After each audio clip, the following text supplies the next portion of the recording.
Oh, hello, this is Tak Chung from Walk with Tak. Welcome to my YouTube channel. If you find this video helpful to you and would like to receive notifications of my future video postings, please subscribe to my channel.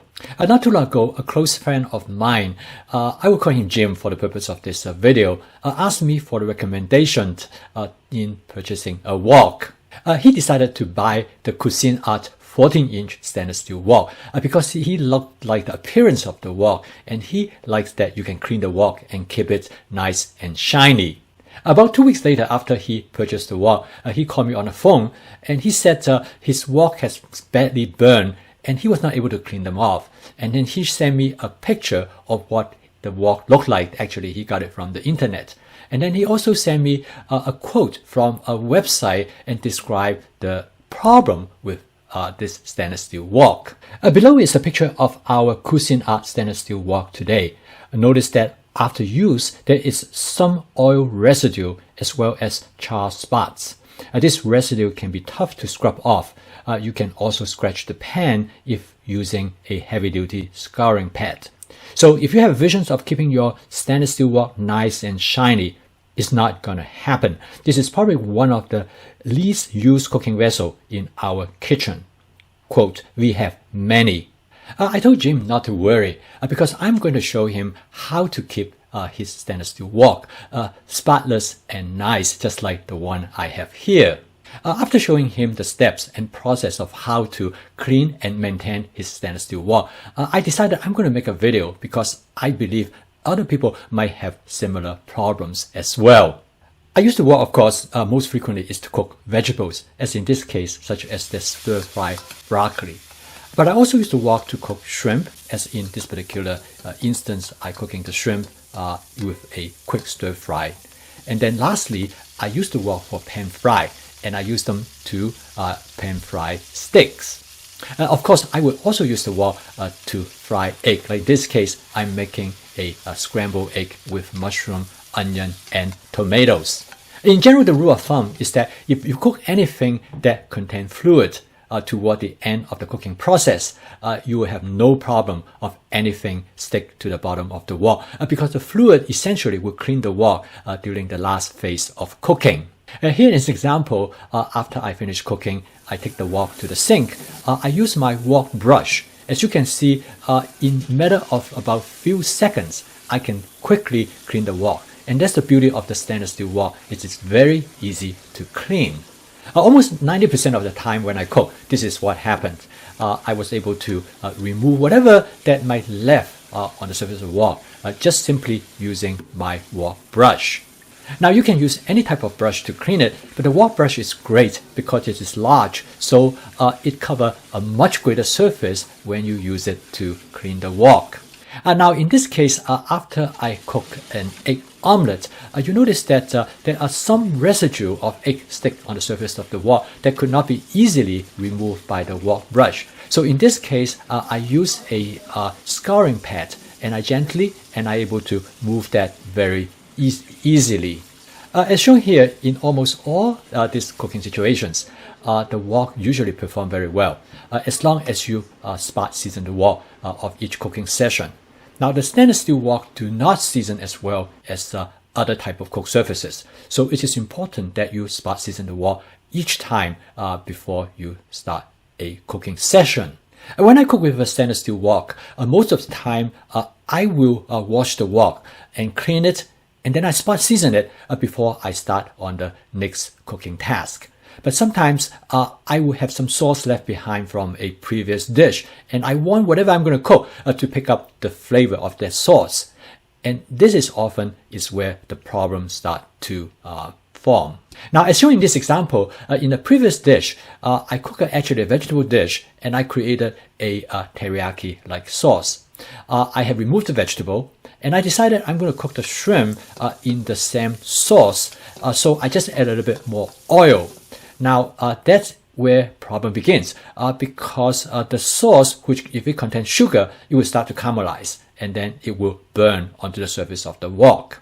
As you can see, as I stir fry the shrimp, the shrimp does pick up the sauce from the surface of the wok, but you can also see particles start to burn onto the surface of the wok. Again, because of the caramelization of the sugar in the sauce. It's all done. The wok doesn't look very good. In fact, what is appear on the surface are burnt materials that are very difficult to clean off.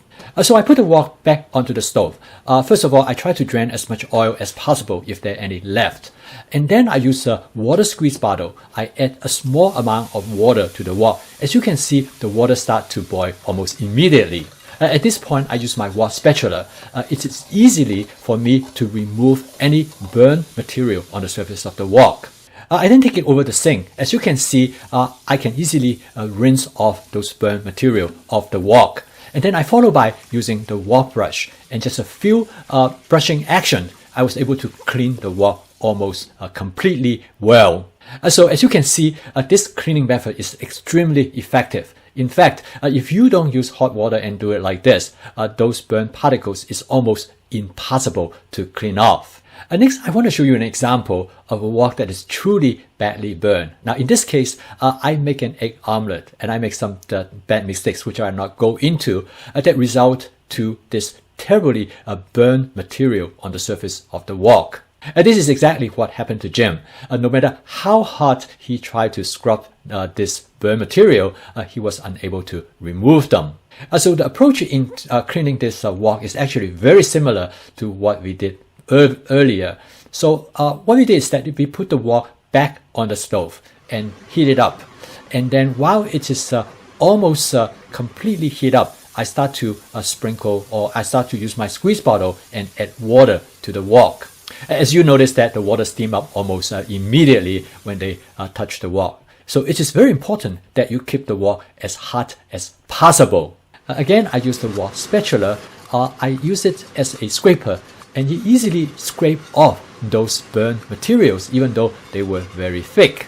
The burnt material come off the bottom of the wok very quickly and clouded the water. So I take it over the sink and dump them. I bring the wok back and put it on to the stove and repeat the process again. By this time, I was able to clean off most of the burnt material.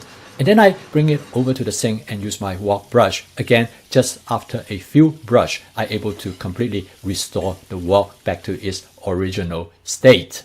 This method is extremely effective for cleaning stainless steel wok. In fact, this method is used by chefs in professional kitchens all the time. I always have a water squeeze bottle ready at hand because I use it to clean my wok anytime when I suspected that something stick to the wok that might be difficult to clean. So I will just add water to the wok. Of course, first of all, make sure you drain oil from it if there's any oil that's left. As you can see, this method is extremely effective. As soon as you add the water to the wok, the boiling water dissolves the burnt particle almost immediately. Using this method, I always able to keep my stainless steel wok very clean, and I can wash it with the wok brush in the sink with just a few seconds, and it is ready to go again. And this is probably the reason I really like my stainless steel wok because I'm able to keep it clean and spotless. And using this method in combination with the wok brush, cleaning is truly the most efficient. I have two stainless steel wok. I have a cooked standard stainless steel wok, which I had for almost over 10 years. And then I have this Cucina 14-inch stainless steel wok that I have been using for about a couple of years. Both of them look just like brand new. Of course, we know that stainless steel wok has its drawback because they do not season as well as other cooked surfaces such as carbon steel or cast iron wok. But if you like your wok that look pristine and shiny, then stainless steel wok definitely is the way to go. If you use my spot seasoning method each time before you start to cook, you will not have too much problem of food sticking to the wok. But if you do, you know that using this hot water method, you can clean the wok readily. Thank you for watching. If you find the information in this video helpful to you, please click the like icon. That will help me to reach a broader audience. If you'd like to receive notification of my future video postings, please subscribe to my YouTube channel. See you next time.